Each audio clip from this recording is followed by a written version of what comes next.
Indian 3 మరి ఎప్పుడు sir? Indian 3 మీది నెక్స్ట్ అది అర్థమైంది. ఇండియన్ 3 ఎప్పుడు అనుకుంటున్నారు? తెలియదు సార్, నేను ప్రొడ్యూసర్ కాదు, డైరెక్టర్ కాదు, అంటే మీరు డిస్ట్రిబ్యూటర్ కూడా చేశారు కాదు, నాకు తెలియదు, అంటే నాకు అస్సలు తెలియదు. అంటే మీరు అస్సలు ఇప్పుడు తెలీదు. మీరే చెప్పాలి, మీరు చాలా అప్ టు డేట్ లో ఉంటారు. కాదు సార్, అంటే ఇండియన్ 2 లో Plus ఈ మధ్యలో చెప్పాను కదా, మళ్ళీ ఆ డేట్ నేను చెప్పలేదు, అది కూడా ఈ 3 ఫిల్మ్స్ మధ్యలో వస్తే నా సినిమాని దొక్కేస్తుందా నాకు అర్థం కాదు. చాలా డ్రామాటిక్ గా ఉంది, నాకు తెలియదు. షూటింగ్ మొత్తం కంప్లీట్ అయిపోయింది సార్. తెలియదు సార్, మీరు అడగండి సార్ వాళ్ళని, నాకు సంబంధం లేని విషయాలు మీరు చేశారు కాబట్టి మిమ్మల్ని అడుగుతున్నాను అది సార్. నేను నా పని అయిపోయింది సార్, నా పని అయిపోయింది సార్. కానీ ఆ సినిమా షూటింగ్ అయిపోయింది అంటే గుమ్మడికాయ కొట్టేశారంటే నాకు తెలియదు. మీ క్యారెక్టర్ నా క్యారెక్టర్ నేను సినిమా కంప్లీట్ చేసేసారు. ఓకే, అది సార్ ఆ క్లారిటీ సార్. సిద్ధార్థ్ గారు హాయ్ అండి. సార్ అమ్మాయి సార్, ఎప్పుడు మేము అక్కడే ఫస్ట్ చూస్తాం సార్, డోంట్ మైండ్. 25 years అలవాటు సార్, థ్యాంక్ యూ. సిద్ధార్థ్ గారు, ఎప్పుడు లవ్ స్టోరీస్ అంటే మీకంటూ ఒక మార్క్ ఉంటుంది.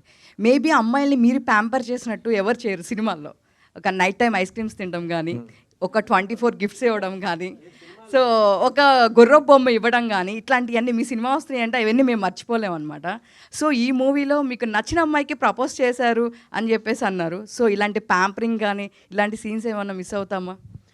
ఈ సినిమాలో మీరు ఒక జంటలో ఏది అనిపిస్తుందో మీకు, అది మీకు ఒక ఆడదానిగా మీరు ఆలోచిస్తే, ఒక మగాడుగా అతను ఆలోచిస్తే, ఇద్దరిని సాటిస్ఫై చేసే ఒక కాన్సెప్ట్ ఇది.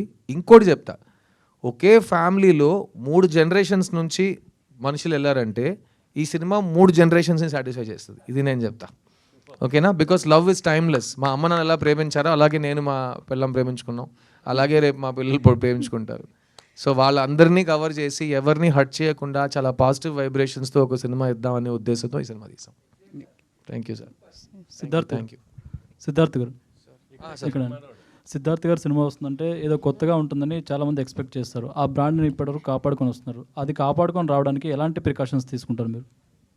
సార్ నేను చాలా స్వార్థంగా ఉంటాను సార్, ఎందుకంటే నేను సినిమాకి వచ్చింది నా కోసం.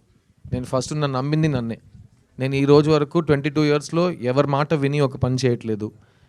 నాకు ఒకటి నచ్చితే నేను చేస్తా, నాలాగే నేను ఉంటాను, నా మది మాటే వింటుంటానని నేను మా పాటలో వస్తుంది సాంగ్, అదే నేను. అందుకే ఆ లిరిక్ అలా రాసుకున్నాం. ఈరోజు కూడా నేను సినిమాలో బతుకుతున్నానంటే అది నా వల్ల, నా కృషి, నా తపన, నా ఐడియాస్. ఒక విషయం గెలిచిందంటే అందరు కలిసి చేసాం. ఒక్క విషయం మీ దృష్టిలో ఓడిపోయిందని మీరు చెప్తే అది నా తప్పు, నా బాధ్యత, నేను చూసుకుంటా. I stand by my decisions. So నేను ఫస్ట్ సినిమాకి తీసుకున్న అదే కేర్ నా 40th సినిమా వరకు చేస్తున్నా. నా 40th సినిమా ఏప్రిల్లో రిలీజ్ అవుతుంది. ఈ అన్ని సినిమాలు సెలెక్ట్ చేయడానికి కారణం ఒక్కటే, నాకు యాక్టింగ్ అంటే ఇష్టం, నాకు యాక్టింగ్ బాగా వచ్చు, నాకు వస్తున్న సినిమాల్లో నేను బెస్ట్ సెలెక్ట్ చేసుకుంటా. ఈ 3 కారణాలే నాకు తెలుసు, కానీ ఇంకేది ఎవరి గురించో ఏ బాధ్యత నేను చూసుకోను. ఎందుకంటే నన్ను సాటిస్ఫై చేయడమే నా ఫస్ట్ రోల్. నేను హ్యాపీ అంటే నేను హ్యాపీ, ఆడియన్స్ హ్యాపీ అంటే వాళ్ళు హ్యాపీ. కానీ ఆడియన్స్ ఒక్క మనిషి కాదు, ఇంతమంది ఉన్నాం ఇక్కడ. మీ అందరికీ ఏం కావాలని నేను అడిగితే చెప్పగలరా? కానీ ఆడియన్స్ కావాల్సింది ఇవ్వండి సార్ అని చాలా క్యాజువల్గా చెప్పేస్తున్నారు. ఇక్కడ 200 మందికి ఏం కావాలో నాకు తెలియదు, అక్కడ 2000 మంది, 2 లక్షల మంది, 2 కోట్ల మందికి ఏం కావాలో నాకెలా తెలుసు? సో వాళ్ళని మైండ్లో పెట్టుకుని నేను పని చేస్తే నాకు పిచ్చెక్కేస్తుంది.